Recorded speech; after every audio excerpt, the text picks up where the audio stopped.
ये उन दिनों की बात है जब महात्मा गौतम एक छोटे से गांव शांतिपुर में अपना समय व्यतीत कर रहे थे। इस समय तक महात्मा की प्रसिद्धि दूर दूर तक फैल चुकी थी। बहुत दूर दूर से लोग अपनी चिंताओं और परेशानियों का समाधान हेतु महात्मा के पास आते थे।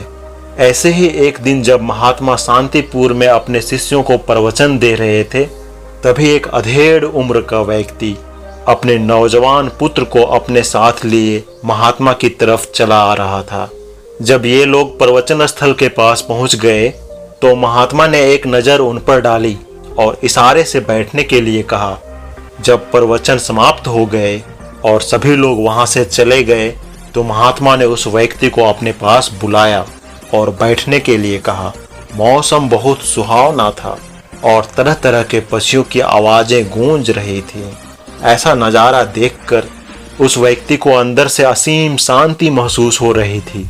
इसके बाद महात्मा ने उस व्यक्ति से आने का कारण पूछा तो ये व्यक्ति ने कहा, मैं 2 दिन की लंबी यात्रा करके अपने पुत्र को आपसे मिलवाने लाया हूँ। यह मेरा इकलौता पुत्र है और हर समय थका थका रहता है। ऐसा लगता है जैसे इसके अंदर कोई जान ही न हो। इसका स्वभाव भी काफ़ी चिड़चिड़ा हो गया है। अगर हम इससे कुछ भी कहते हैं तो यह हमारी छोटी छोटी बातों पर गुस्सा हो जाता है। इसके देखने की क्षमता भी उम्र से पहले ही कमज़ोर हो गई है। महात्मा ने उसके पुत्र को बड़े ध्यान से देखा, उसके चेहरे को देखा, उसकी आंखों को देखा और फिर उसके हाथों की नब्ज को भी देखा। यह सब करने के बाद महात्मा ने उस व्यक्ति से कहा, तनाव लेना तो कोई नहीं चाहता, लेकिन फिर भी यह तनाव लोगों के दिमाग को दिम्मक की तरह पकड़ लेता है और व्यक्ति जान भी नहीं पाता कि वह तनाव में जी रहा है। लेकिन अगर व्यक्ति तनाव के कारणों को अच्छे से समझ लेता है और तनाव के बारे में कोई ऐसा पैमाना बना लेता है जिससे वह जान सके कि वह कितने तनाव में है, तो वह इस समस्या का समाधान भी खोज सकता है। सबसे पहले तुम यह समझो कि तनाव होता क्या है। जब भी कोई व्यक्ति कोई काम कर रहा होता है लेकिन उसका मन कहीं दूर भटक रहा होता है, कल्पनाओं में होता है, तो उसके शरीर और मन के बीच एक दूरी पैदा हो जाती है। यह दूरी जितनी अधिक होगी व्यक्ति उतना ही अधिक तनाव में रहेगा। महात्मा ने आगे कहा, व्यक्ति को एक समय पर सिर्फ एक ही काम को करना चाहिए और अपने तन और मन की सारी शक्ति उस एक काम पर लगा देनी चाहिए। इससे वह जीवन भर तनाव मुक्त रह सकता है। मुख्य कारणों में पहला कारण है अति महत्वाकांक्षी होना। महत्वाकांक्षी होना अच्छी बात है, लेकिन क्या कभी आपने इस बात पर ध्यान दिया है कि इंसान के लक्ष्य कभी पूरे ही नहीं होते हैं। उसका मन सदैव भविष्य की योजनाएं बनाने में ही व्यस्त रहता है।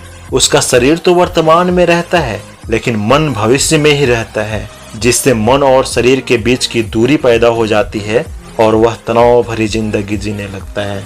महात्मा ने कहा, जीवन में लक्ष्य बनाना कोई गलत बात नहीं है, लेकिन समस्या तब उत्पन्न होती है जब व्यक्ति अपना पूरा ध्यान उस लक्ष्य से मिलने वाले परिणाम पर ही लगा देता है और उसके परिणाम की चिंता करता रहता है। व्यक्ति को वर्तमान में जीना आना चाहिए। आप लक्ष्य बनाइए और उस लक्ष्य के प्रति कड़ी मेहनत करिए, लेकिन साथ ही साथ आपको इस बात का भी ज्ञान होना चाहिए कि आप वर्तमान में जी रहे हैं और वर्तमान ही सत्य है। महात्मा ने आगे कहा, तनाव का दूसरा सबसे बड़ा कारण है ईर्ष्या करना। जब व्यक्ति ईर्ष्या और जलन से भर जाता है तो उसका मन अंदर से सड़ने लगता है। ईर्ष्या एक आंतरिक घाव है। आंतरिक घाव यानी मन का घाव। व्यक्ति के शरीर का घाव तो भर सकता है लेकिन मन का घाव कभी नहीं भर सकता। इसलिए व्यक्ति को दूसरे की खुशी और तरक्की से कभी ईर्ष्या नहीं करनी चाहिए, क्योंकि ईर्ष्या तनाव का कारण है।